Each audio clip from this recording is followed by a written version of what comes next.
炒猪肝到底焯水还是过油？怎么做才能鲜嫩不腥？今天给大家分享一个很实用的方法，学会就是你的拿手菜，跟着视频做起来吧。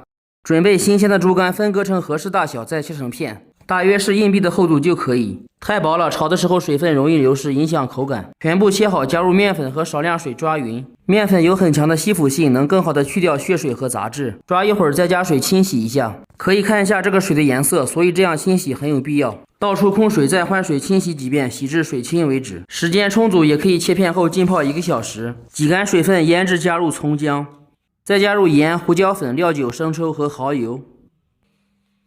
抓匀，再加入生粉或者淀粉，量不要太多，主要作用是封锁水分。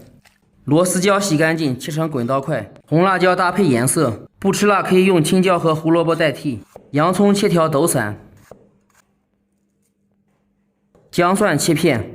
调个料汁，加入鸡精、白糖、胡椒粉，加入美极鲜和料酒，没有的可以用生抽代替。加入生粉，用水稀释一下。猪肝属于快炒菜，要提前调好料汁。热锅凉油，下入猪肝，先定一下形，再搅动，防止脱粉。猪肝最好不要焯水，焯水后再炒，猪肝容易发柴，还会造成营养流失。